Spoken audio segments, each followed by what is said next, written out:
Boa noite, Ednilson. Boa noite, tudo bom? Tudo bom? Tudo certo. Boa noite para todos aí. A gente vai, estamos na hora, né? A gente vai começar. E hoje nós vamos fazer a nossa aula 28. O tempo passa rápido, né? 28 já. 28. Vocês estão me ouvindo bem aí no salão? Ok. Então vamos preparar aqui a aula para a gente fazer, vamos fazer uma prece para a gente começar. Vamos agradecer a Deus pelo dia de hoje, por tudo que ocorreu, Senhor, que nos ajudou no nosso crescimento, na nossa proteção espiritual, nas nossas intuições.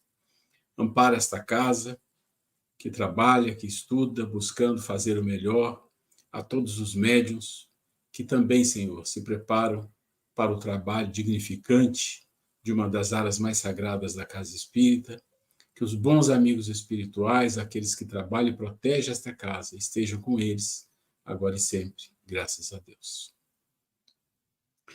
Ok. Então vamos lá, aula 28, como eu estava dizendo, nós vamos hoje entrar no tema 3, né? O tema 3 do módulo 3, que é o obsessor e o obsediado, mas antes disso eu queria fazer uma voltinha rápida aqui para a gente linkar as coisas que nós estamos trabalhando, né? São os tipos de obsessão, nós falamos disso na semana passada, e eu só queria encaixar aqui de novo algo que é fundamental, que às vezes a gente não se, quando fala de obsessão, a gente não se preocupa, ou ninguém costuma falar sobre isso, mas é importante entender a obsessão, talvez uma das mais, não diria mais complicada, mas uma bastante importante na nossa vida, que é essa 2.1, de encarnado para encarnado, né? E eu falei bastante na aula passada, no final eu falei de novo, e hoje eu vou começar falando dela de novo, que ela está relacionada às pessoas que estão envolvidas num processo, que estão juntas de alguma forma. E aí aqui nós estamos falando de um grupo que trabalha numa casa espírita, que está trabalhando para fazer um trabalho mediúnico. Nós já falamos muito o que é mediunidade, o que é uma área mediúnica numa casa espírita. Eu sempre digo, é um local sagrado. E a gente leva, né, como eu já falei aqui, para quem já ouviu, quem não ouviu, viu as gravações, a gente leva as nossas bagagens. Então as nossas bagagens não são as melhores, né, devido à nossa condição espiritual. Isso acho que é uma coisa simples de compreender. A gente pode ficar triste ou chateado, mas isso não vai mudar nada, né? Só vai mudar quando a gente mudar, quando a gente fizer algo. Então esse processo do 2.1 é importante porque ele estabelece o ritmo que um grupo vai trabalhar na seara de Jesus. Ele estabelece o ritmo que o grupo vai estudar, vai colaborar, e vai ser aquele grupo que dentro do processo mediúnico vai merecer, como dizia lá um mentor de uma área de um trabalho mediúnico que nós fizemos, vai merecer uma insígnia, né? Pretendente a estudante. O mentor dizia: vocês ainda não ganharam insígnia de pretendente a estudante. Falou: quando isso acontecer vai ser uma coisa muito boa. Então, só para ter ideia do nível de exigência que é, e acho que está certo. Mas aqui fala de coisas específicas do encarnado, que é o ciúme, a inveja, o medo, aí você tem o orgulho, a vaidade, vai outras coisas mais, que atrapalha qualquer trabalho, mais ou menos, dependendo de como as pessoas lidam com isso. Então é muito importante no trabalho mediúnico as pessoas terem em mente que todos nós somos seres ainda no nível, né, ainda precário espiritual, com as nossas dificuldades, e sabendo disso e tendo consciência que todos nós, inclusive eu que estou falando, tenho isso, eu preciso me preocupar em tratar as pessoas de uma forma fraterna, de conversar, de dialogar, de agir sempre da melhor maneira possível, mesmo que a gente só consiga fazer isso dentro da casa espírita, na reunião mediúnica, mas isso é um treino, eu já falei disso, né? Isso é um treino que a gente vai fazendo, e uma reunião mediúnica, ela força a gente a entrar nesse tipo de processo onde a gente se força a se modificar. E na verdade a nossa modificação, o nosso crescimento espiritual, esse processo de mudança, de autoconhecimento, que às vezes a gente tem a impressão que parece uma coisa que está sempre correndo na frente, e a gente atrás, parece que a gente nunca alcança. A gente tem às vezes essa impressão e a gente fica com aquela sensação assim que a gente é alguém de um jeito, sempre foi e vai ser assim, que por mais que a gente estude, a gente não percebe uma grande mudança, porque na verdade a grande mudança não existe, as mudanças são sutis, são pequenas. Depois de muitos anos olhando para trás, você pode até perceber alguma mudança, porque você vai analisar a sua vida, vai analisar as coisas que aconteceram. Mas a gente tem que acreditar que a gente é um espírito em processo de evolução, sempre. Às vezes lento, às vezes um pouco mais rápido, mas nem tão lento e nem tão rápido. É mais ou menos uma cadência, é a cadência da lei divina, né, de evolução. Então temos que tomar cuidado com esses processos de domínio mental, de encarnado para encarnado. Eu só queria reforçar isso aqui antes da gente começar o item 3. Então vamos lá. Então aqui nós vamos para a aula 28 e é o tema 3, o obsessor e o obsidiado. Então a gente já falou um pouco de algumas outras coisas ligadas à obsessão, né, processos e tipos, essas coisas todas. Agora vamos falar dos figurantes aqui, né, ou dos protagonistas, né, porque às vezes a gente sempre acha que nós somos figurante e o protagonista é o obsessor. Essa é a ideia, né? O grande protagonista é o obsessor, nós somos vítimas e figurantes. Não é verdade.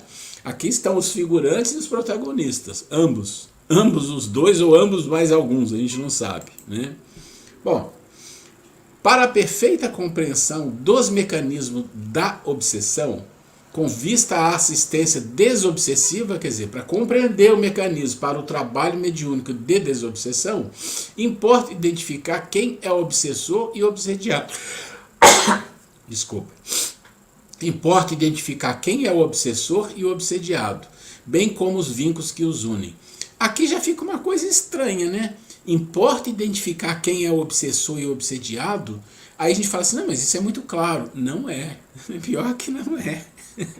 A gente às vezes acha que um obsessor é um, obsediado é o outro, e às vezes pode ser o contrário. E muitas das vezes acontece as duas coisas, um faz, outro faz. É um processo de sintonia, né?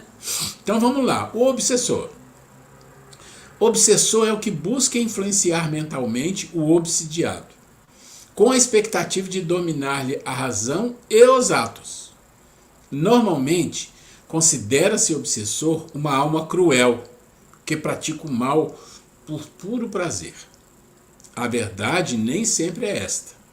Pela impossibilidade de comunicar a realidade em que se estaciona, o desencarnado sofre, às vezes, injustamente a acusação de perseguidor, quando, no cerne de toda a problemática, pode ele ser a vítima que busca pela vingança, reparação do mal que lhe foi causado.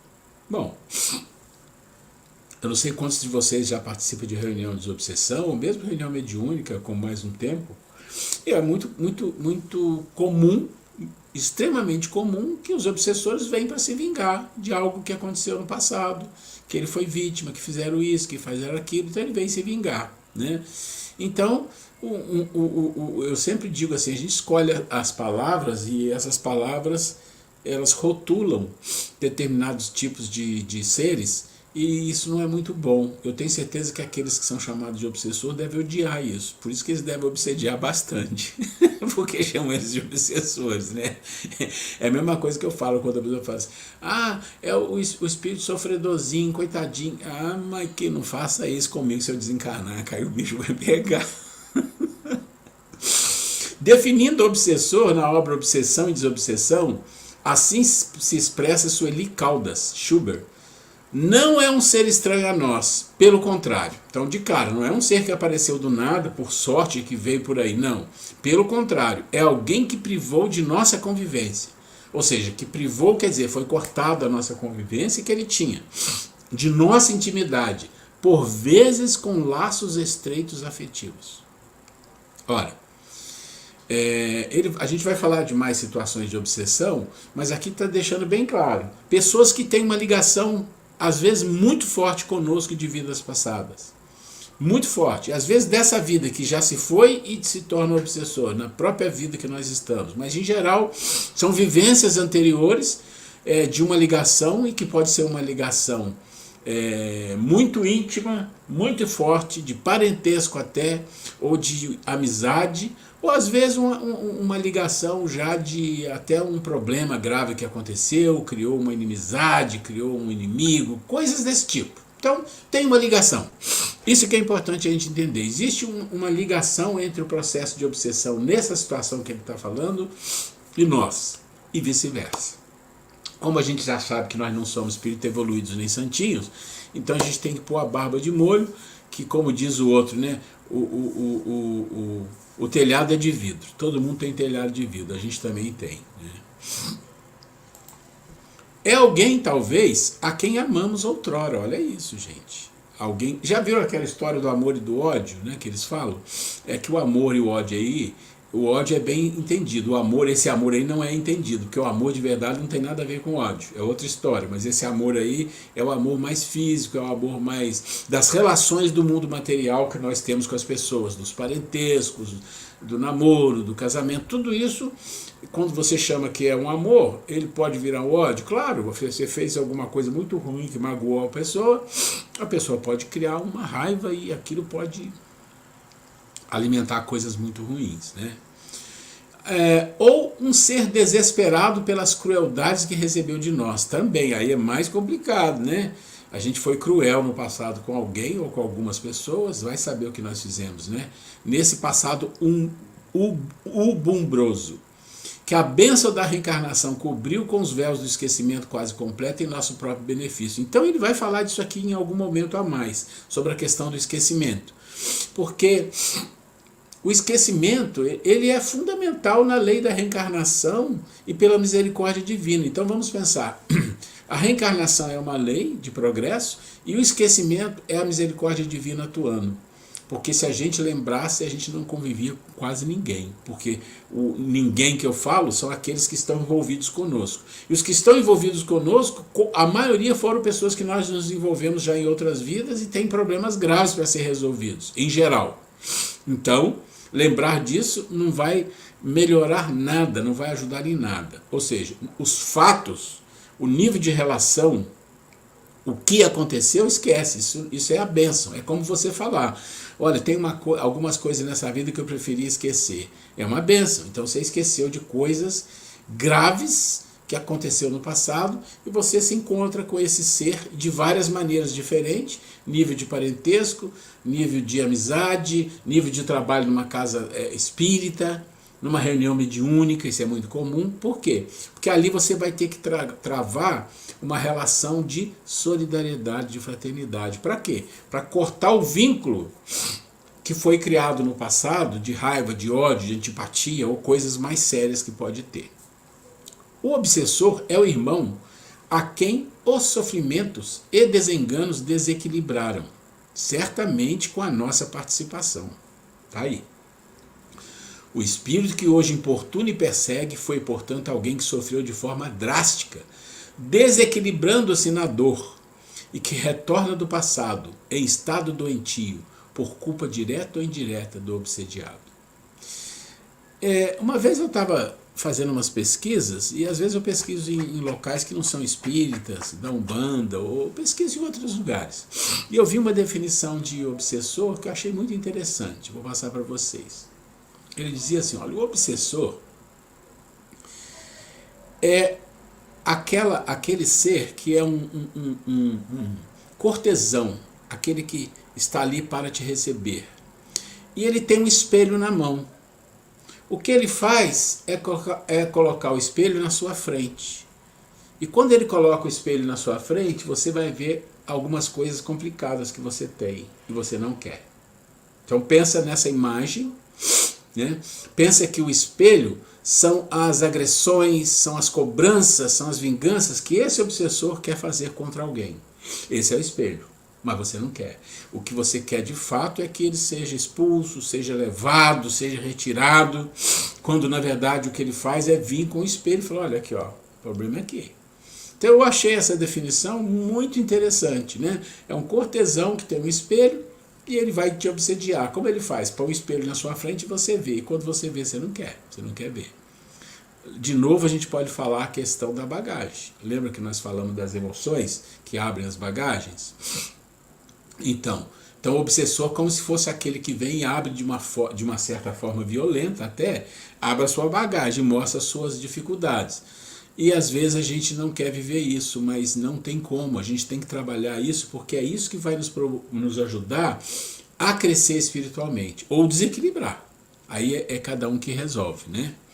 Analisando a posição do obsessor, afirma Emmanuel, pela psicografia de Francisco Cândido Xavier. Obsessor, em sinonímia correta, quer dizer aquele que importuna.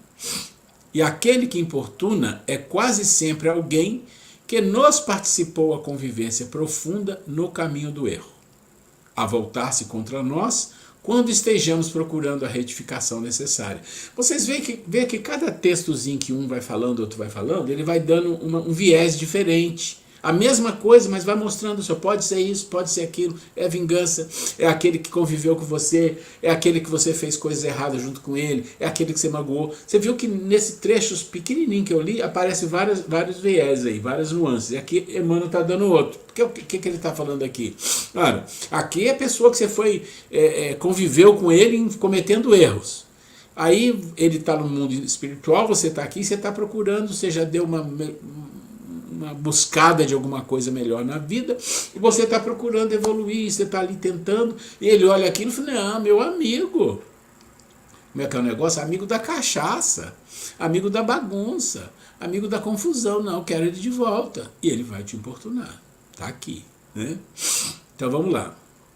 No procedimento de semelhante criatura, a antipatia com que nos segue é semelhante ao vinho do aplauso convertido no vinagre da crítica. Então, né? Quando você estava junto com ele, na bagunça estava uma beleza. Agora não é vinho mais não, agora é vinagre, o negócio é azedo, né? Daí a necessidade de paciência constante, para que se lhe regenere as atitudes. Então, tem que ajudá-lo. Você ajudou ele na confusão, na bagunça, você ajudou fazendo mal, agora você tem que ajudar fazendo bem. Esse é o propósito. Obsessores visíveis e invisíveis são nossas próprias obras. Olha o negócio do espelho que eu falei, ele vira o espelho para a gente. Espinheiros plantados por nossas mãos. É isso. Então o obsessor ele faz isso, ele vem para a nossa vida para fazer tudo isso. Na verdade são gritos de socorro. Gritos de socorro. A gente participou muito tempo de algumas reuniões mediúnicas e tinha uma que ela estava num processo em que a gente tirava muitas pessoas de situações difíceis no plano espiritual. Muito resgate.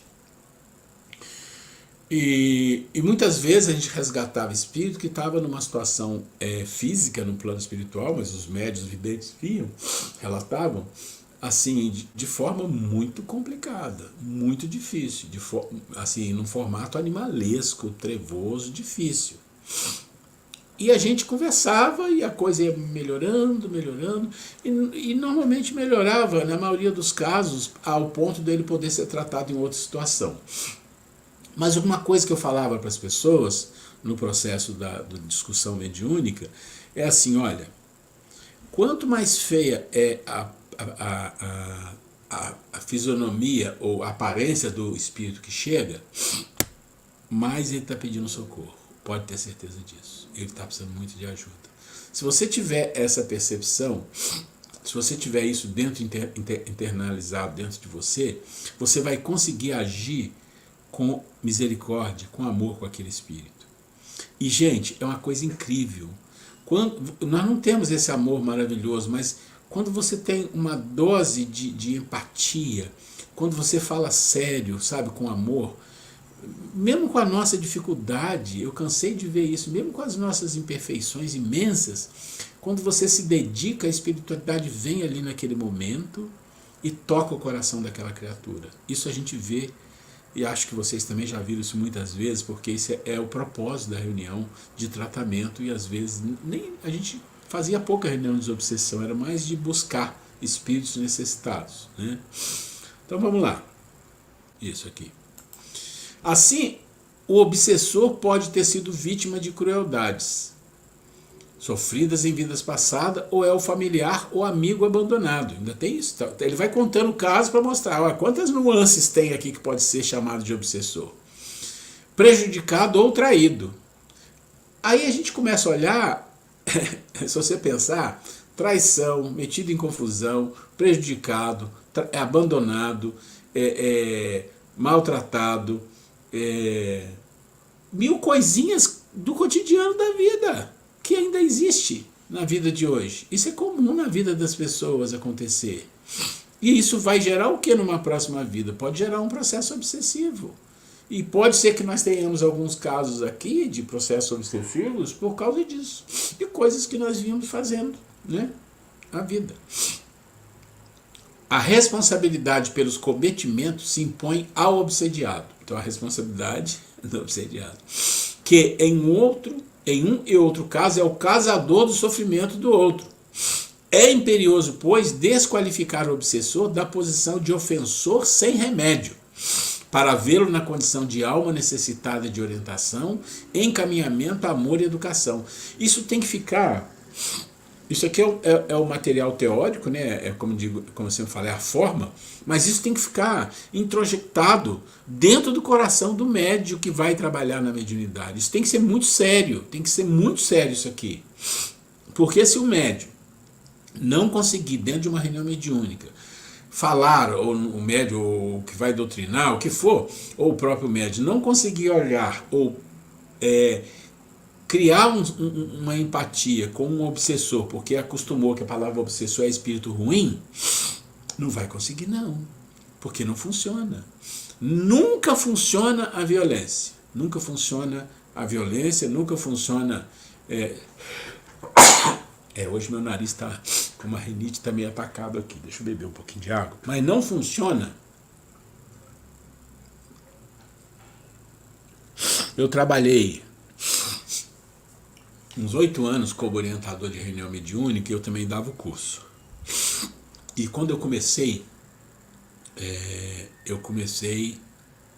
na área mediúnica, porque na verdade eu fui trabalhar com o Roberto lá em Louveira, na fundação do centro, na área doutrinária. Eu falei, vou trabalhar na área doutrinária, a área que eu gosto, os cursos, tudo você deixa comigo. Palestra, eu vou montando tudo aqui. Aí fomos fazendo. Mas chegou o momento, eu falei, não, você vai vir para a área de mediúnica, preciso de você, então tá bom. Quando eu comecei a trabalhar nas reuniões mediúnicas, eu coloquei na minha cabeça o seguinte, olha, ou você trabalha com qualquer tipo de espírito que chegar aqui, com o mínimo de caridade, de amor, ou melhor não fazer. Se for para agir com violência, não funciona, não dá certo. Não dá certo porque não é esse o propósito. A gente tem que pensar que o propósito é o do Cristo. É o propósito do amor. Sempre o propósito é do amor. Pode ser que leve mais tempo. Mas quando funciona, funciona. O processo da violência, como é que fala? Como a gente faz com a criança? Vou te pôr de castigo, não sei o quê. Como é que você faz uma coisa, uma agressão desse tipo? Isso não funciona. Porque o que nós estamos fazendo com o nosso processo mediúnico? O que nós estamos fazendo com o que a gente aprende no Evangelho? Então tem que ter isso muito claro. O médium não pode esquecer isso.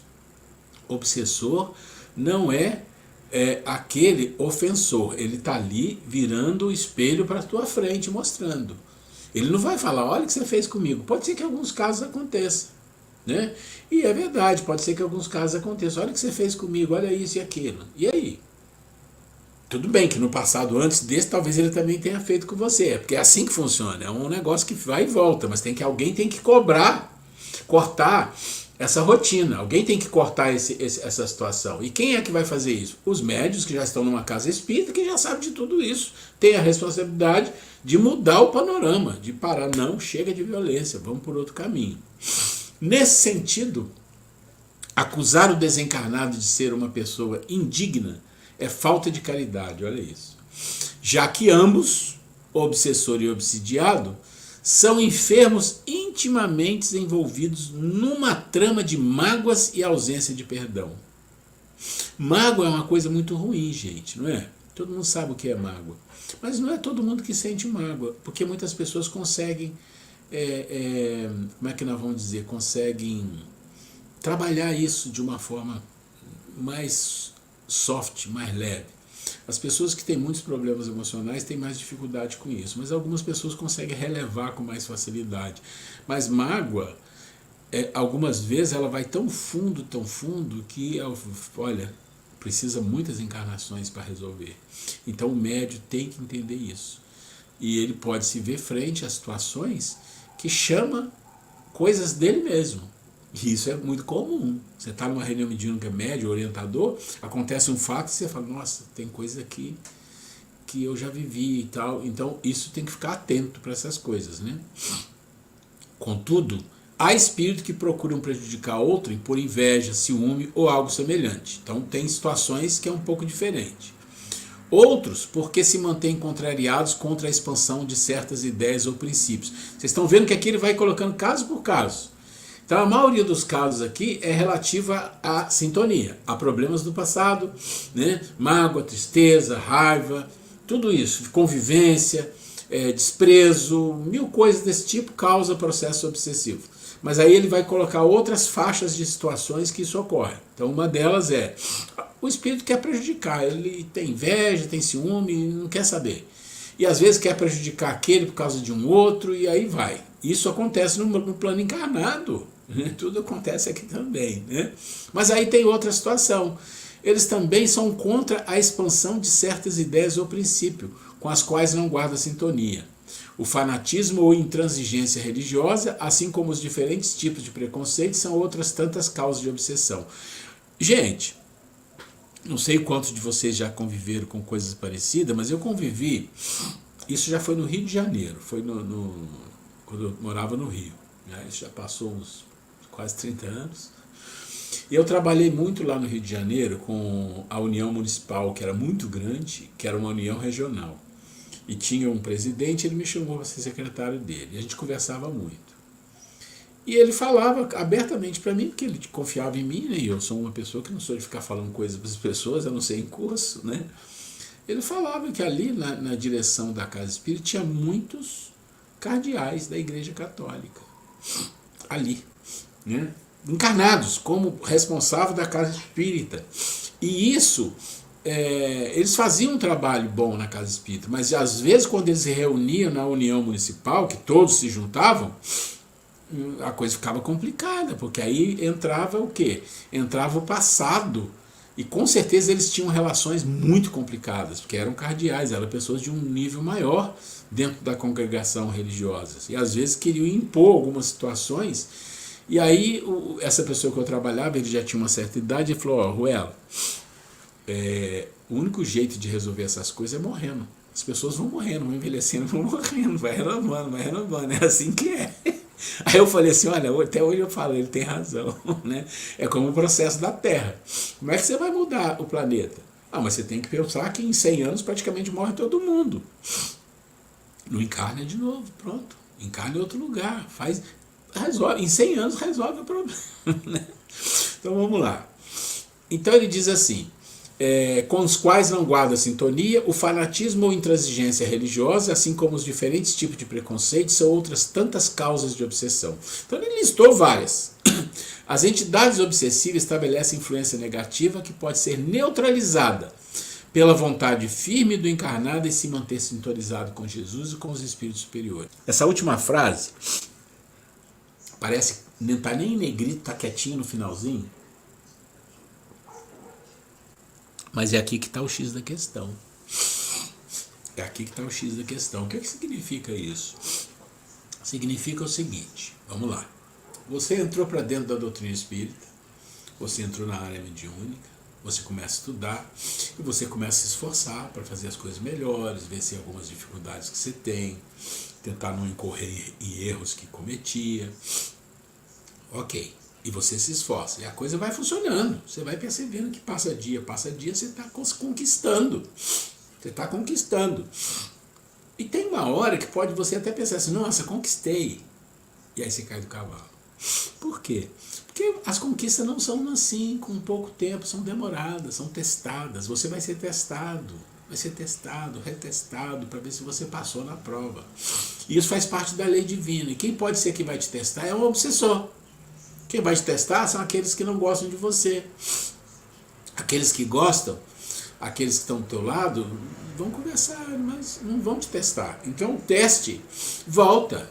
Aquele desejo, aquela vontade, ou aquele vício, ou o que for, aquilo de repente explode e parece que começa a voltar na sua mente. O que que significa? É o que está aqui. Vontade firme do encarnado em se manter sintonizado com Jesus e com os espíritos superiores. É uma luta diária.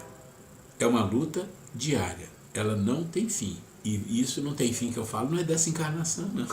Não tem fim, não tem mais fim. Porque o processo de evolução é uma luta diária. Nessa encarnação, na outra, você vai se tornar um espírito de segunda ordem, um benévolo, vai se tornar um espírito de sabedoria, um sábio de sabedoria, um superior, e não tem fim, continua. Porque você não chegou lá. Até o dia que você chega num nível, né, de um Cristo, aí você fala, aí sim, né? Aí sim não, aí você vem, encarna num planeta desse e ainda sofre aqui, tudo que ele sofreu aqui. Porque é um processo. É um processo de solidariedade, de fraternidade, de um amor imenso, de aprendizado, de ensinar. E isso é uma coisa maravilhosa. E a gente está aqui, né? Nessa luta aqui. Bom, vamos lá, vai chegar no obsediado. Até agora falou do obsessor. A propósito, esclarece Allan Kardec, há espíritos obsessores sem maldade, que até mesmo são bons. Acho que ele foi muito bonzinho, mas tudo bem, que até mesmo são bons.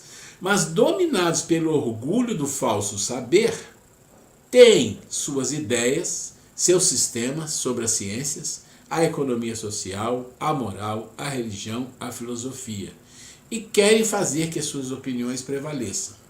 Para isso, procuram médios bastante crédulos.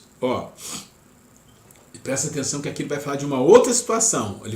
Um monte de situação. Depois vale a pena revisar isso aqui na aula gravada. Procuram médios bastante crédulos para os aceitar de olhos fechados e que lhes fascinam, a fim de os impedir de discernir o verdadeiro do falso. São os mais perigosos, já que os sofismas nada lhes custam. Gente, aqui já está falando de um outro nível de processo de obsessão. É aquele que vem te enredando, né? Enredando. Aqui fala de sofismas porque na Grécia tinha os filósofos, né? E tinha os sofistas.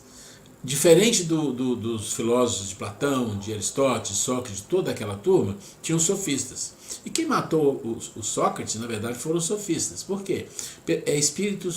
Filósofos extremamente inteligentes, sagazes, astutos.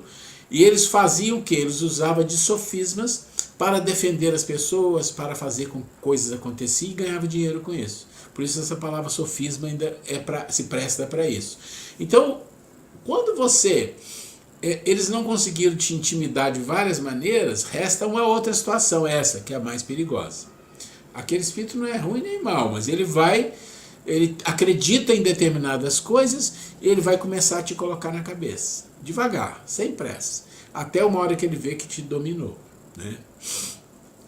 De novo, quem for ver a aula gravada, repara um pouquinho nesse processo que vai contando várias situações de processo de obsessão. Vamos para o obsediado, então. Vamos para a vítima, para o pobre coitado, né? Esse é o pobre coitado.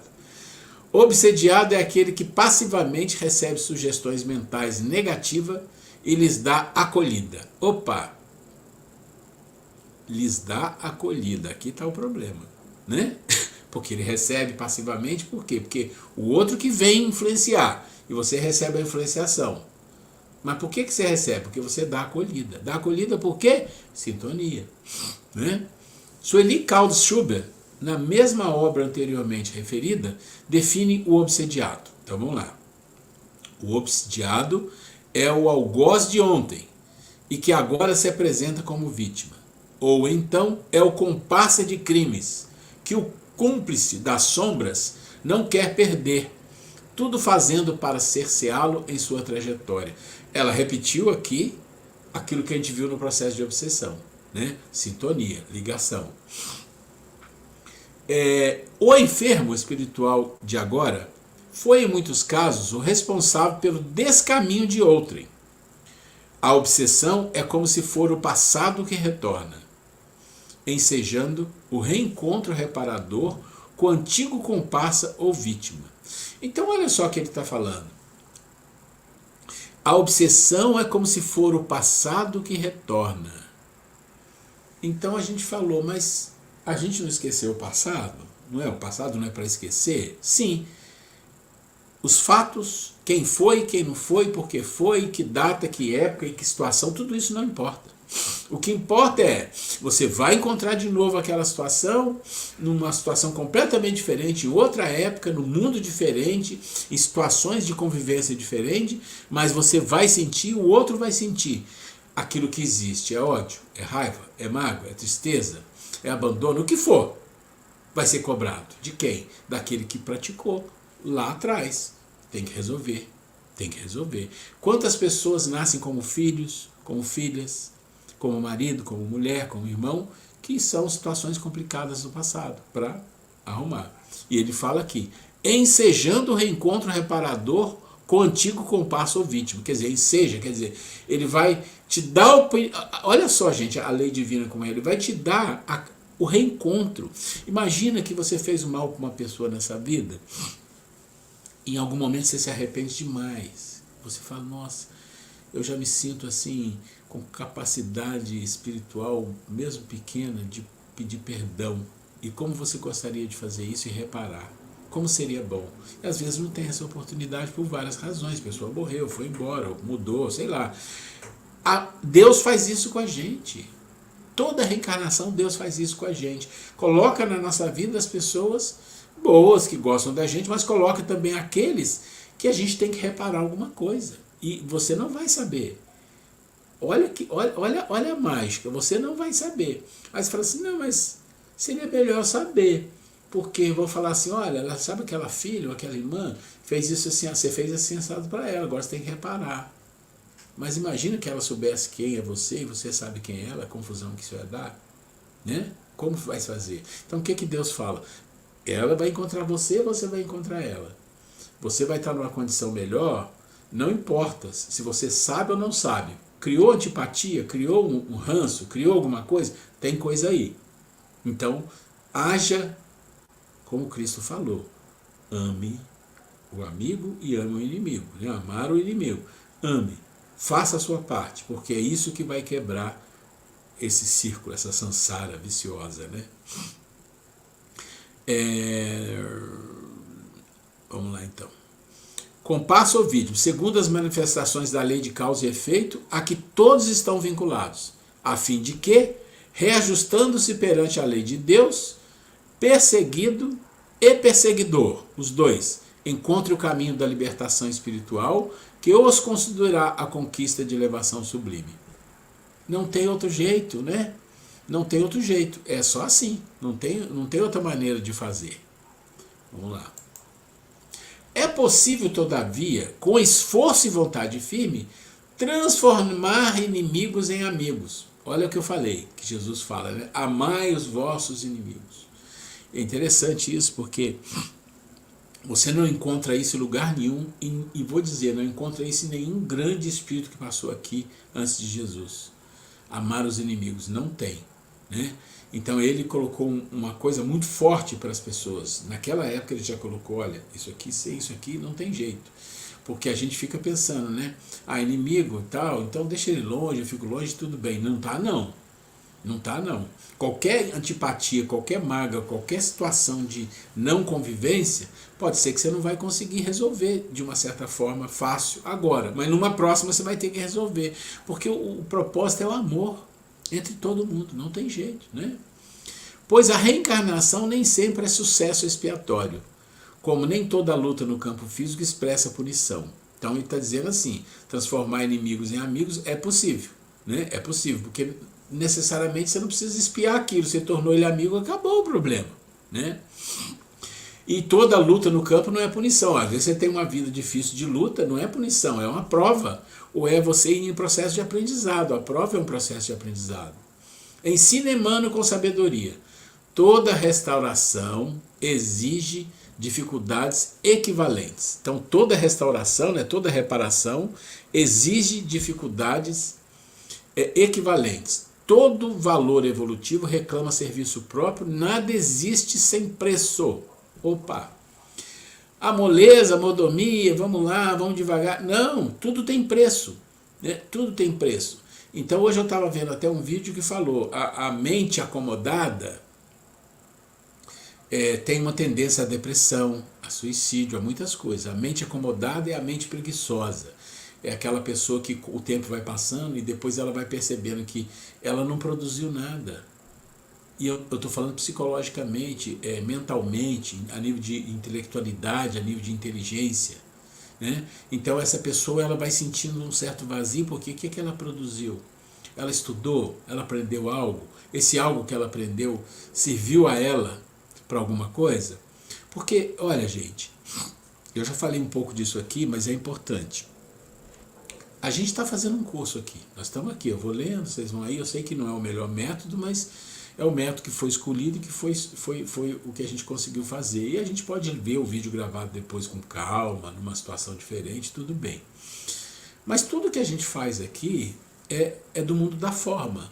Né? Mundo da forma, os livros, a religião, tudo isso é o mundo da forma.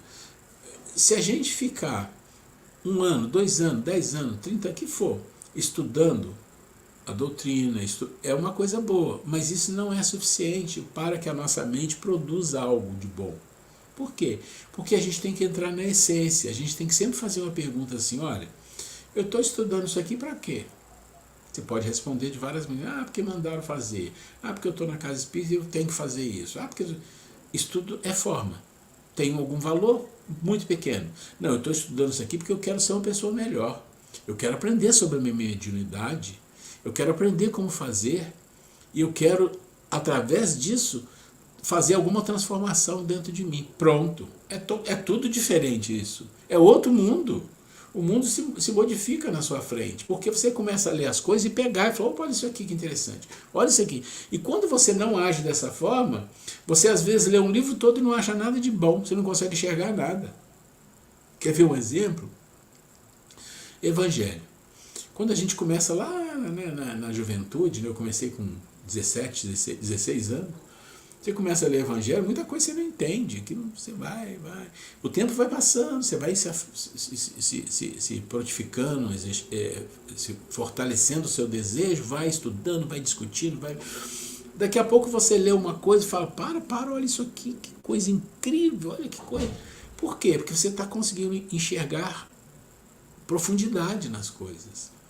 E se a gente não entrar por esse caminho, a gente corre um risco sério, que eu já vi, gente, isso é tão triste, pessoas com 30 anos estudando um livro, e numa reunião a pessoa fala um monte de asneira a nível moral, e você fala, então, só estudou o livro, só foi a forma. Estudei, sei a página, sei a pergunta, sei a resposta, sei o autor, sei a data, sei que roupa usar, sei tudo. E daí?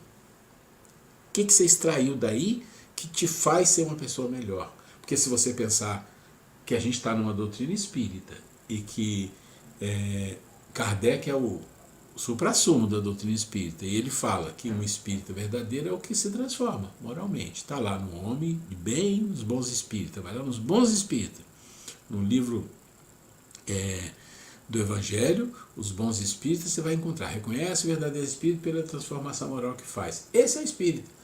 Não, o espírita conhece tudo de doutrina, conhece todo o livro dos espíritos, conhece a Gênesis, tá bom, mas isso aí é só conhecimento, é só intelectualidade. Então a gente precisa definir na nossa vida alguns propósitos. Esse pequeno adendo que eu fiz aqui é para chamar a atenção, porque a gente está mostrando aqui, de fato, nessas páginas que nós estamos passando, pontuações importantes que eles colocam de processo obsessivo, que vocês vão lidar com isso em toda a sua mediunidade a vida inteira. Então é muito bom estar atento a isso aqui. Bom, vamos lá. Então tudo tem preço. Então o preço de trabalhar com mediunidade é o preço de querer saber, de descobrir e ser uma pessoa melhor. Esse é um preço, mas esse é também, apesar de ser um preço, Isso é que traz a nossa felicidade, alegria, né, a completude. Né? Se o esquecimento do reencarnado impede a completa lembrança dos fatos que iniciaram a contenda, já falamos disso, né? E que agora se desdobra, quer dizer, aconteceu e agora se desdobra, né? É por conta e obra da misericórdia divina que eu tinha falado, uma vez que a recordação poderia se configurar como demais penosa, né? Ou seja, se soubesse do fato, não quero saber dessa pessoa. Já viram essa história? Fez um mal para mim, ou fez alguma coisa muito grave, não quero nem ver de perto, quero longe, é assim. Lembrar nem sempre é salutar, como assinala a respeito o orientador Emmanuel. Examinando o esquecimento temporário do pretérito no campo físico, importa considerar cada existência por estágio de serviço em que a alma readquire no mundo o aprendizado que lhe compete. E isso, na essência, é o que verdadeiramente acontece, porque pouco a pouco o espírito reencarnado retoma a herança de si mesmo, na estrutura psicológica do destino, reavendo o patrimônio das realizações e das dívidas. Então você pensa assim, a gente tem um corpo físico e a gente tem um corpo espiritual, e além de outras coisas, corpo energético, e aí vai.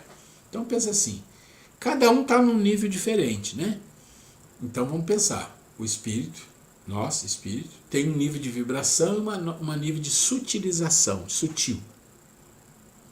Você tem o perispírito, é um nível mais grosseiro, mas ainda é bem sutil comparado ao corpo físico. E o corpo físico? Tá bom. Cada um vibra de um nível diferente. Quem estuda as obras de André Luiz sabe disso, né? Então o que está falando aqui é o seguinte, olha, você como um espírito evoluído, um espírito superior, a sutileza do seu corpo é quase imperceptível para nós, de tão sutil, de uma vibração tão, né, maior. Com certeza ele tem uma capacidade de memória em que ele lembra de muitas coisas do seu passado sem problema nenhum. Mas e no nosso caso, que nós temos um corpo denso, um corpo físico denso, a gente não suporta, o nosso cérebro não suporta. Não suportaria colocar mais memórias, mais lembranças. Você pensa que às vezes um problema que você tenha relacionado à infância, nós falamos aqui da Joana, das emoções, pode te causar um trauma pela vida inteira, às vezes até numa outra encarnação. Aquilo ficou ali, marcado. Agora imagina você lembrando de um monte de coisa que aconteceu em vidas passadas, o seu cérebro físico não suporta isso. Por maior e maravilhoso que seja o nosso cérebro, ele tem um limite, diferente do limite da mente espiritual, que é a mente do perispírito, e diferente do espírito. Então por isso existe essa questão também da lei. Da lei física mesmo, de capacitação para isso. E aí ainda tem o outro aspecto mais interessante, é você não lembrar, mas você ter que se envolver. Você não sabe o que aconteceu, você sabe que ali tem um problema. Esses dois irmãos aí vivem gato e rato. O pai não gosta muito desse aí, gosta mais do... Essas coisas existem por isso. Agora, que nós que somos espíritas, estudantes do espiritismo, sabemos que quando isso acontece conosco, nós temos que cuidar. Não é deixar. Nós temos que cuidar disso. A nossa responsabilidade, foi falado lá atrás, é cuidar disso. Né? Ok. E aí ele fala, né? Isso na essência é o que verdadeiramente acontece. Porque pouco a pouco, o que ele vai dizer assim? O espírito devagar vai amadurecendo e vai percebendo. Ele vai percebendo. Ele não vai lembrar dos fatos. Não precisa. Não precisa. Matei, me matou, roubou. Não precisa lembrar disso. Mas ele vai percebendo que ele tem que trabalhar aquilo. E devagar ele vai percebendo. E quando ele evolui, aí ele sabe as coisas. Mas aquilo já não tem mais importância, porque não afeta mais, ó. Aqui. Ele já venceu. Né? Vamos lá. Então ele está dizendo aqui... estrutura psicológica do destino, revendo o patrimônio das realizações e das dívidas que acumulou, a ser lhe regravarem no ser, em forma de tendências inatas. Então está mostrando, ó, as coisas são as tendências, são os hábitos, os desejos, as vontades que o espírito tem, está relacionado às coisas que ele viveu. Aquilo não vai desaparecer porque morreu, porque reencarnou, de jeito nenhum. E reencontrando as pessoas e as circunstâncias, as simpatias e as aversões, as vantagens e as dificuldades com as quais se acha afinizado ou comprometido. É isso aí, né? Ódios, amores desequilibrados, vícios, desvios da rota evolutiva poderiam ser revividos e repetidos, retirando o mérito do esforço da autotransformação. Mas, pela reflexão do que se sofre, pode-se avaliar o que foi realizado e replanejar o futuro. Então ele está dando a dica. Pelo tipo de sofrimento ou dificuldade que você passa, você pode, com calma, analisar e pode deduzir as coisas que você viveu antes. E aí ele fala, você pode replanejar o futuro. Não ficar de novo caindo na mesma coisa. Com o reconhecimento de que há necessidade de reparação, o obsediado esforça-se para buscar o perdão. Então, buscar o perdão porque com certeza pisou na bola com o obsessor, né? E a perdoar-se também, conforme as circunstâncias, buscando na compreensão, na renúncia e na reforma interior a força necessária para fornecer o bom exemplo ao perseguidor, que tocado no âmago do ser, igualmente se transforma para melhor. Opa, olha isso! Entende? Você está vivendo e você carrega uma mochila, que é um obsessor, vários com você.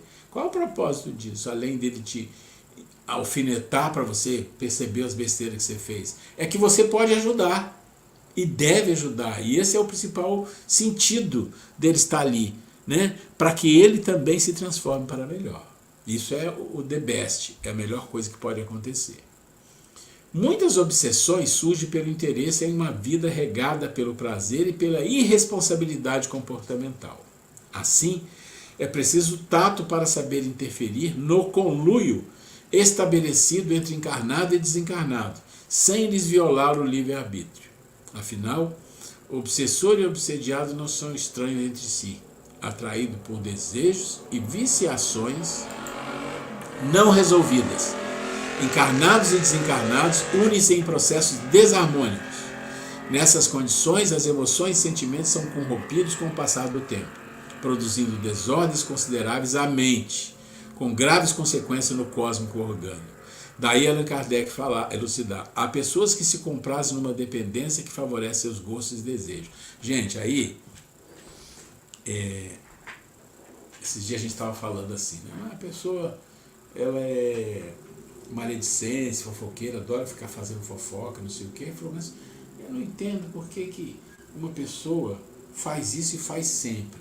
Porque isso dá prazer. É disso que ele está falando. Gente, é incrível, né? Mas isso dá prazer. Vocês já viram aqueles programas de comédia que mostra a fofoqueira, toda animada, fazendo fofoca? É exatamente isso. Essa é uma coisa que a pessoa viciou. O vício, né? O vício é isso. Todo vício, ele traz algum benefício, porque senão não é vício, né? Então você viciou numa coisa que você fazia no passado, continua fazendo, repetindo, por quê? Porque aquilo te dá algum prazer. Mórbido pode ser, mas tem prazer para todo tipo. Pessoas que gostam de sofrer, pessoas que gostam de torturar, masoquismo, sadomasoquismo, tudo isso existe, a gente sabe. Mas aí tem aqueles prazeres que também são prazeres ligados a fazer o mal, no nível mais aceito, né? Uma fofoca, falar mal do outro, né? Tá sempre com inveja, tá sempre arrumando confusão, e a pessoa parece que vive aquele tipo de situação porque não descobriu algo melhor. Isso que a gente tem que entender, não descobriu algo melhor, né? Vemos assim que as paixões humanas inferiores são os condicionantes de processos mentais mórbidos. É isso que eu falei, ó, processos mentais mórbidos. Que fica, sabe? Mórbido fica. Às vezes vai uma encarnação, vai duas, vai três, vai quatro, vai assim. Isso não é incomum. Não é incomum. Porque a gente às vezes está aqui vivendo na vida de encarnado e a gente tem essa noção de tempo, 50 anos, 70 anos. Mas desencarnado é diferente, gente. Tem desencarnados que estão há séculos rodando no mesmo circuito. Eu acho que eu já contei um caso para vocês de uma reunião de desobsessão, que entrou na reunião dois desencarnados pedindo ajuda, a gente ajudou, e eles eram daqueles soldados que foram para as cruzadas. Pediram ajuda, conversamos, explicamos, e eles foram. Passou um pouquinho, entraram mais dois que eram do Islã, que estavam perseguindo eles. E aí resolvemos lá. Aí você olha para isso, você se assusta, você fala, gente, mas isso aí foi coisa do século 13, 12, 14, não, 12, 13, século 11, tanto tempo rodando num disco arranhado. Isso aqui, ó, né? Processos mentais mórbidos, aquilo, a mente que trava e não sai dali, trava. E aquilo vai ter que ser feito alguma coisa para ajudar. Obsessor e obsediado são, na verdade, enfermos da alma em busca de soerguimento espiritual. Ó, isso aqui é importante. Eles estão em busca e não sabem como. É igual a criança, que às vezes esperneia e grita, ela está pedindo socorro e a gente não entende, né? Guardam fraquezas emocionais e psíquicas, que eles impedem de reconhecer a ilusão em que se encontram. Então eles não conseguem perceber isso, eles precisam de ajuda. Com o tempo, trabalho, estudo, esforço, aprenderão a se libertar dessa prisão espiritual em que ora se encontram. Deixa eu ver a hora aqui.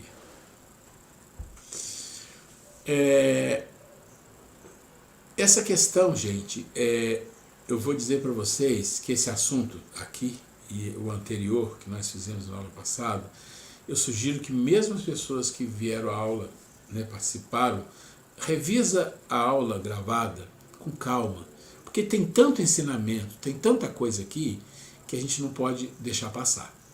Eu vou seguir um pouquinho aqui, eu não vou muito não, tá? Eu vou dar uma introdução no tema 4, porque vocês viram, falou dos tipos de obsessão, né? Falou do obsediado, do obsessor, e agora o processo obsessivo. Vou entrar um pouquinho aqui. O processo obsessivo constitui-se em uma sucessão de eventos. Então não é uma coisa estanque, é uma sucessão de eventos, que culmina com o domínio do obsediado pelo obsessor, a ponto de subtrair-lhe a saúde mental, física, social e familiar. Pensa numa pessoa que é alcoólatra com uma doença muito forte. O que acontece com essa pessoa? Ele perde o trabalho, perde os amigos. A última coisa que ele perde é a mãe, não é assim? Todo mundo diz isso, né? Que a mulher vai embora, os filhos vão embora, a mãe que ainda segura às vezes a onda ali até ele morrer, vamos dizer assim. Pensa no processo de obsessão que vai comendo pelas beiradas, depois vai dominando, tira a saúde mental, a física, social e familiar, destrói, né? Aí vai falar, é um processo de eventos. No início da obsessão, então começa, no início, o espírito perseguidor localiza na sua vítima os condicionamentos, a predisposição e as defesas desguarnecidas. Então vamos lá, primeiro ponto, o obsessor decide que vai obsediar fulano, vamos pensar que a razão seja de vidas passadas, vingança, tudo isso. Então ele vai olhar e vai analisar. Ele não é um obsessor que vem para fazer sua bagunça e sair, não, ele está planejando. Então ele vai olhar para a vítima e falar, deixa eu ver quais são os hábitos que essa pessoa tem, que tipo de hábitos ela tem e se tem algum hábito, algum condicionamento que eu possa usar a meu favor. Então ele olha lá. As predisposições que ela tem, fica com raiva com facilidade, se magoa com facilidade, costuma ficar falando mal dos outros, mil coisas que acontecem na nossa vida. E aí ele olha assim, bom, deixa eu ver se ela está protegida ou se ela tem muitas defesas desguarnecidas, ou seja, as defesas são fracas. Opa, então ele vai pôr na listinha dele, vai preparando a tática, né? Aí disso tudo se vale o obsessor para instalar sua onda mental na mente da pessoa avisada. Vocês lembram que eu falei lá atrás, logo ali atrás, que esse processo de obsessão, ele às vezes acontece quando você pensa que já venci isso, nossa, estou bem, agora estou estudando, estou aprendendo, estou feliz, de repente vem pum! Porque aquele obsessor perdeu uma batalha, ele não perdeu a guerra. Ele de novo volta e fala, eu sei dos seus condicionamentos, eu sei de suas predisposições, eu sei que as suas defesas estão melhoradas, mas eu sei que você ainda tem isso aqui. Então eu vou bater duro nisso aqui. E às vezes dá uma derrubada. Às vezes não te derruba muito, mas te dá uma descontrolada, você fala, opa, o que está acontecendo? Quando você pensar isso, fica alerta, porque estão querendo te derrubar de novo. Então, firma o pé, porque aqui o negócio é sério, né? Aí, no segundo passo, em seguida, envolve-a em seus fluidos perispirituais, a fim de garantir efetiva sintonia mental entre ambos. Então, o que significa isso? O que significa envolve seus fluidos perispirituais? Ele vai gerar, através do seu perispírito, tem os seus fluidos de raiva, de mágoa, de sexualidade desregrada, de ódio, qualquer coisa que seja, ele vai começar a jogar em você, naqueles condicionamentos, na sua predisposição, ele vai jogando aos poucos, ele vai com calma, joga um pouquinho, aí ele observa como você reage, vai jogando, e se for deixando, ele vai vindo, e vai ficar, você percebe que no dia está assim, no outro dia de novo, no outro dia, opa, o que está acontecendo? É isso, tá? Qual a finalidade? É a sintonia, ele quer criar com você uma sintonia de novo, para te derrubar. Esta só acontece porque, agindo de forma persistente, o obsessor envia seus pensamentos numa repetição constante, hipnótica, à mente da vítima. Gente, é como, eu vou citar esse exemplo de novo, que é muito fácil a gente entender. É como a pessoa jovem que se apaixona. Tudo é a pessoa, tudo. Ela vê alguém na rua, não se parece com ela. Vê o cabelo, é o cabelo dela. Não tem nada a ver, mas tudo ela vê a pessoa. Tudo. Fica abobado. O processo que chega nesse nível é isso. É isso. Você está na rua, você olha para alguma coisa que não tem nada a ver com nada, mas o obsessor vem e te joga uma ideia que aquilo está relacionado com aquela coisa, mas não está. Mas você acha que está e você vai na onda. Daqui a pouco seu pensamento está dominado. Vai buscando. De vez em quando você sai fora, você consegue, porque você já tem alguma defesa, você consegue sair fora. Você dá uma cochilada e de novo vem aquele pensamento. Então, se você está tendo ideias fixas, pensamentos recorrentes, que você, vamos pensar, que você tinha no passado e deu uma melhorada, se está vindo alguma coisa, pode ter certeza que estão voltando com a carga. E você tem que se manter firme, né? Então, vamos lá. Então, só acontece porque, agindo de forma persistente, o obsessor envia seus pensamentos numa repetição constante. Ele vai ali. Hipnótica à mente da vítima, que é incauta, né? Invigilante. Está vendo a vigilância? Orar e vigiar? Assimila-os e reflete-os, deixando-se dominar pelas ideias intrusas. Pronto. E dali, gente, se você não cair a ficha, espera aí, esses pensamentos eu já tinha tempo que eu não tinha. Agora está voltando, de vez em quando está aparecendo, às vezes de manhã, às vezes à noite, às vezes eu vejo um filme, o pensamento vem, eu vejo um TikTok, o pensamento vem, parece que a coisa veio na minha frente. Sabe essas coisas que vai acontecendo devagar? Está na hora da vigilância, está na hora de dar um stop. Por quê? Porque se está acontecendo isso, você pode ser derrubado, esse é o ponto. Pode chegar num problema, numa hora, que as ideias não são mais suas. São os pensamentos, como diz o Kardec, eles os dirigem. Ele está te dirigindo. E você é médium. A sua antena tem uma gradação de hertz diferente da pessoa comum. Vamos lá. Sintonia obsessiva. Então tem uma sintonia. Analisando o processo das obsessões, Allan Kardec anota: quando um espírito bom ou mau quer atuar sobre o indivíduo, envolve-o, por assim dizer, no seu perispírito, como se for um manto. Então pensa na mediunidade, o espírito vem para fazer o processo de psicofonia, da incorporação. Ele te envolve, e aí é o espírito bom ou não. Os fluidos de ambos se interpenetram, os pensamentos e as vontades dos dois se confundem, e o espírito pode então se servir do corpo do indivíduo, do médium, como se fosse seu, fazendo-o agir à sua vontade, falar, escrever, desenhar, quais os médios. É exatamente isso, né? E dos dois níveis, o bom espírito ou não. Se o espírito é bom, sua ação é suave, benfazeja, não impelindo o indivíduo senão à prática dos bons atos. Se é mau, força-o à prática de ações más. Se é perverso e malfazejo, aperta-o como numa teia, paralisa-lhe até a vontade e mesmo o juízo. Aí é o grau mais grave. Então, o processo de sintonia, né? Então, ele está falando, a sintonia funciona tanto para o espírito bom quanto para o espírito mau. É sintonia. Vão te buscar. Então, quando você está, vamos pensar, trabalhar com a mediunidade ou você é o médium na rua, convivendo. Trabalhando com a mediunidade, você vai dar incorporação, psicofonia a espíritos em situações difíceis. Você vai sentir aquela dificuldade, mas você está trabalhando, está certo, vai fazer. Ou o mentor vem e dá uma comunicação. Ok, você vai sentir a diferença, o bem-estar. E na rua você pode ter também a ação desses espíritos sobre você. Você vai perceber as ideias que vão chegar. Nunca o médium está totalmente a Deus dará. Ele sempre vai ter um nível de consciência dizendo para ele, ó, cuidado que está acontecendo coisa repetitiva aqui. Ideias fixas, está repetindo, está voltando, tem coisa errada, para e pensa. Né? Vamos lá. Até a vontade mesmo o juízo, que ele abafa com o seu fluido, como se abafa o fogo sobre uma camada de água. Então, aqui está falando dos casos daqueles espíritos que te paralisa. Então, ele te abafa, ele não deixa você sair daquele circuito. Você tem que ter muita vontade para isso, porque chegou num nível muito, muito profundo.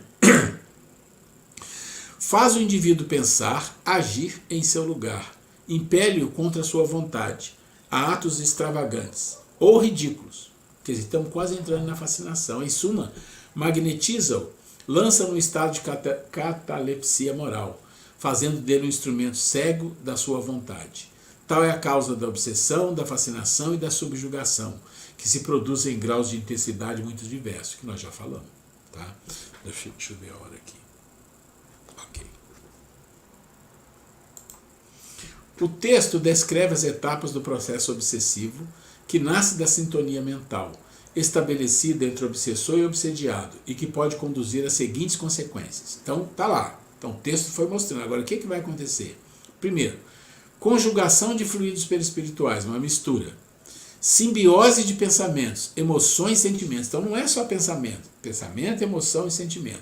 Vamos falar pensamento e emoção? Sentimento fica um pouco fora disso aqui, tá?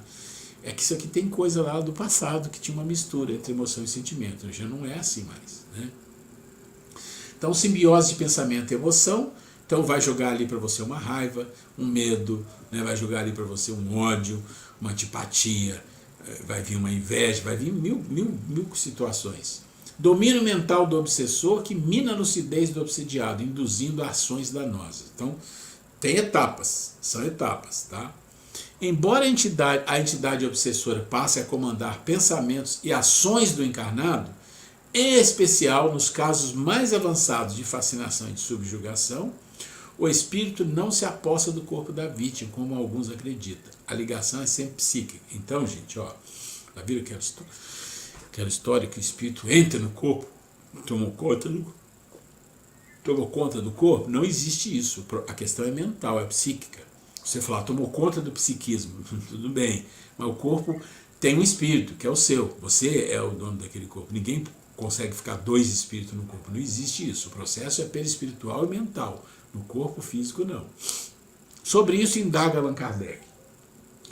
Um espírito pode tomar momentaneamente o invólucro corpóreo de uma pessoa viva, isto é, introduzir-se num corpo animado e agir no lugar do espírito que nele se encontra encarnado? Aí vem a resposta. O espírito não entra num corpo como entras numa casa. Então não é assim, chegou e entrou. Não é assim. Identifica-se com um espírito encarnado, cujos defeitos e qualidades sejam os mesmos que os seus, a fim de agirem conjuntamente. Então a sintonia.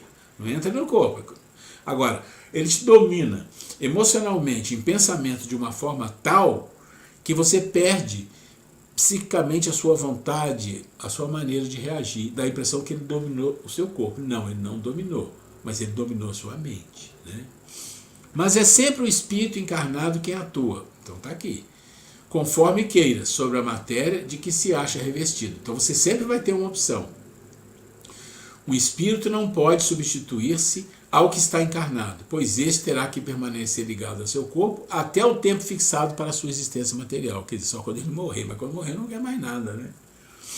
A questão acima esclarece a vulgarmente chamada possessão, que pressupõe não só a existência de demônios, isso é, uma categoria especial de seres voltados para o mal, mas também a possibilidade deles coabitar o corpo de alguém que se encontra reencarnado.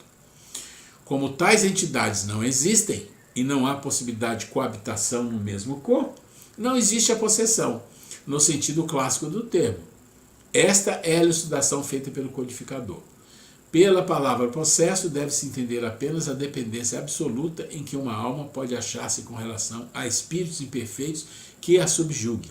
Quer dizer, o possesso que a gente está acostumado a ouvir dos exorcismos católicos é realmente um espírito demoníaco entrou no corpo e faz o que quiser com o corpo, faz aquilo tudo. Ele falou, não, isso não existe. Não tem espírito demoníaco, tem os espíritos obsessores, os fascinadores. Eles vão te subjugar, mas não domina o seu corpo, não tem jeito. O seu corpo está ali, ele tem um dono, tem uma ligação entre seu corpo, perispírito e o espírito. Essa ligação ele não tem capacidade de romper, né? Não pode romper. O perseguidor somente encontrará ambiente para obsidiar se o perseguido oferecer-lhe as condições favoráveis. Repete isso 1000 vezes para a gente ficar claro, né? Isto é, fornecer-lhe brecha psíquica favorável. Irritação, aí vem as coisas, gente, irritação. É fácil ficar irritado. Alguns ficam mais fácil, outros menos fácil, mas é irritação. Mágoa, ficar magoado. Ciúme das pessoas, ciúme das coisas que as pessoas fazem. Inveja. Outro faz uma coisa, eu tenho inveja, então eu vou querer derrubar o outro. Porque revide é uma agressão, uma ofensa, quer dizer, você voltar com a violência. Bom, consumo de substância química, entorpecente, entre outros, né? O obsessor ardiloso, aproveitando-se da oportunidade, lança comandos mentais em forma de imagens, sensações e de lembranças de atos ocorridos no passado. Gente, então vamos lá. Então você tem uma convivência com uma pessoa, você ficou irritado com ela, e você xinga, não sei o que, tal. E aí o que vem na cabeça? Na cabeça vem coisas que essa pessoa... que parece uma coisa, né? É incrível. Vem na sua cabeça imediatamente algumas cenas de coisas que essa pessoa fez para você que você não gostou. É como se o obsessor falar, olha aí, toma mais isso, olha isso, toma mais isso. É isso que eles fazem. Aproveita a brecha, você se irritou, ficou com raiva, ficou magoado, então espera que lá vem bom. Eu vou pegar tudo que foi feito lá no passado que você não gostou e vai vir tudo na sua mente. É como se você tivesse umas gavetinhas guardadas, coisas que não são boas, e que você vai vivendo, aquilo vai ficando quieto ali. Um dia você vai trabalhar aquilo com calma. Mas num processo em que você entra numa situação de irritação, de raiva, né, de violência, aquelas gavetinhas, o obsessor vai lá, opa, agora que eu puxo isso. Ele puxa tudo e joga em cima de você. Pronto, aí detona com tudo. É disso que ele está falando aqui. Acho que todo mundo já viveu uma situação parecida com essa, sabe do que eu estou falando e sabe do que ele está falando. E a gente tem que aprender a paciência e a tolerância, porque isso faz parte de uma virtude que quebra isso aqui, né? Sensações de lembrança de atos ocorridos no passado. Se acolhidas, o sentimento de ódio, a culpa, a melancolia, a irritabilidade, o medo, etc., ficarão aguçados. Pronto, reforçou. Permitida a incursão obsessiva inicial. Pronto, agora ele entra. A hipnose se estabelece e os pensamentos vão gradativamente se ajustando ao comando do obsessor. Gente, tá aí como as coisas funcionam. E aí, sabendo como as coisas funcionam, a gente tem que pensar assim, bom, mas o que interessa aqui? É o gatilho. O que interessa é o gatilho. Quando é que acontece o gatilho? Tá falando quando acontece o gatilho.